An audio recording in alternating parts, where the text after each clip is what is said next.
Hannity and Greta continued to report on the video that night, also reported on her resignation from the Department of Agriculture.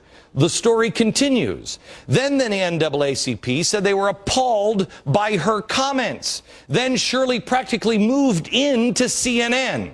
They were picking out fabrics and dinnerware. I don't know what they've been doing over there. But she then said the administration was worried about her being on my show. She blamed the administration for jumping to conclusions. She said she was taken out of context. The NAACP said it was investigating. Tuesday the 20th at 5 p.m. I talked about it. And I took her side. The NAACP had not reversed itself until 6:37? About a half hour after this program. About 30 minutes after our show ended. Gibbs apologized. Vilsack offered her a new job. And now suddenly it's our fault. We're evil, we're racist, we're hate mongers. Mongering hatred against a poor, defenseless former USDA employee for no apparent reason. We have more on this next.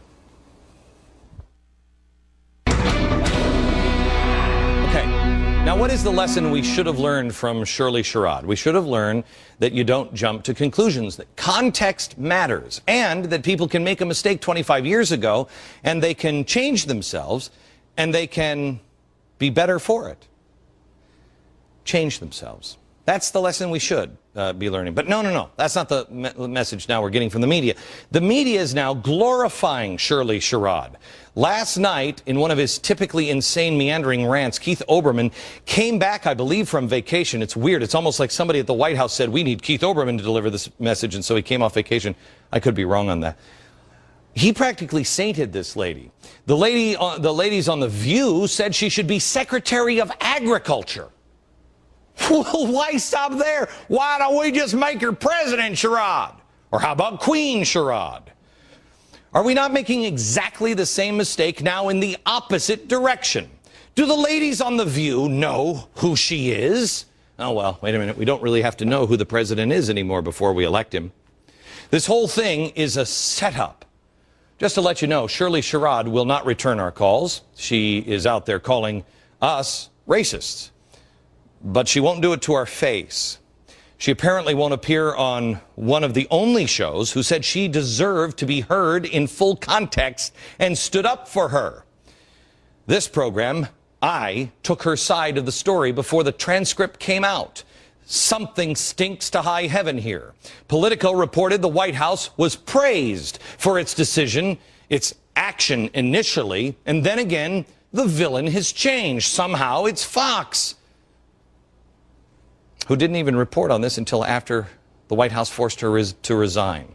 Isn't that kind of like accusing a man of fathering a woman's child despite him not even meeting the woman until after the baby was born? The only ones who watch this show know who I am. I can't help those who write about it or read about it without hearing or watching. Every time somebody says, you watch Glenn Beck, I always hear this. Anybody who says they hate Glenn Beck, you say, why? Can you give me... Well, I heard he said, or I read he said. Did you hear it? No, they never do. The media always seems surprised by me when I take an unconventional stance. The reason why they're surprised is because I don't think they've ever met anybody who just tries to do the right thing and doesn't have an agenda except what is right and what is quintessentially American and constitutional. We do sometimes get it wrong, but we try to tell you the truth and we try to be fair. It was unfair to have a woman tell a story of something that happened 24 years ago and not include her telling of the pivot point. The administration who says, Van Jones, Bill Ayers, what they did in the past is irrelevant. No, it's not. When those two, what they have in their past, they have never denounced. That's not credible. History is relevant. But you have to look at the person. Did they conquer their demons? Did they do this? Be who you are, not who you've allowed yourself to become. Shirley could have, because she had allowed herself to become influenced by race. She didn't. She conquered it. She became who she really is. That is the goal of everyone. I think I said that, but it may have been a really smart person who I don't remember, because it was in my drinking days that I first read that. I forgot a lot about the drinking days. Whew.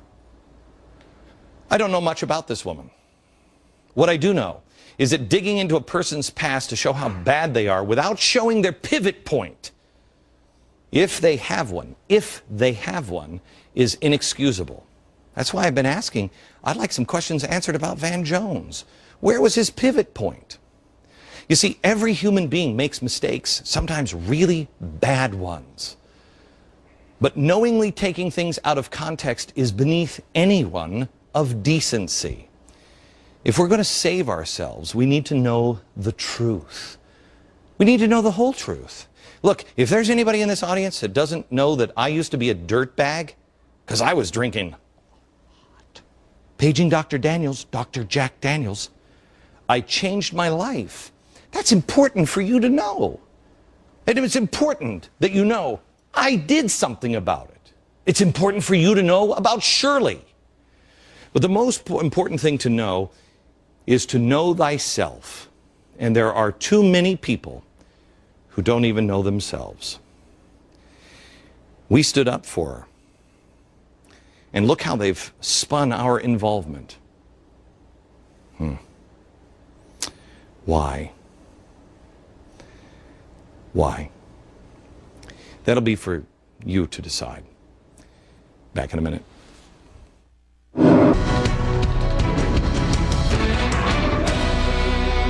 know, there are two things that were on Ronald Reagan's desk always. There's this one, this sign. It can be done. And then this one. There is no limit to what a man can do or where he can go if he doesn't mind who gets the credit. Tomorrow, we're going to do a special show on Founders Friday on that, because we're in 40 days and 40 nights before 828. That's at the Lincoln Memorial. I invite you to come. We're at day 36. We're 36 days away now.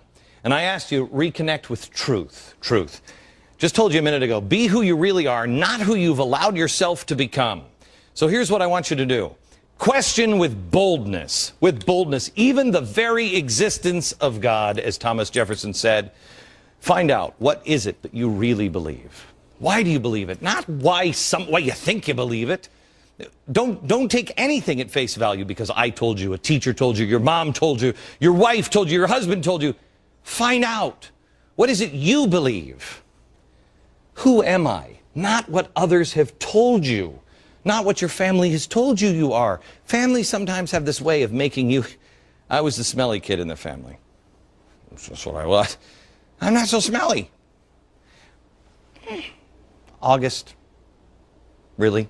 New York? There are some exceptions. Who are you?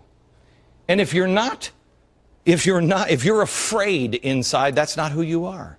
If you're hiding something, that's not who you are. Why are you hiding it? What lies do you tell yourself or others? This is what you need to conquer. There's trouble coming, gang. There's hard times coming. What was it Bernanke said? Unusually uncertain times. You think? You have to be a leader. You have to be a messenger of goodness and of peace. There's no such thing as collective salvation. You can only help others when you have saved yourself. Find the path to your salvation. 40 days and 40 nights. Then we'll see you on 8/28 in Washington.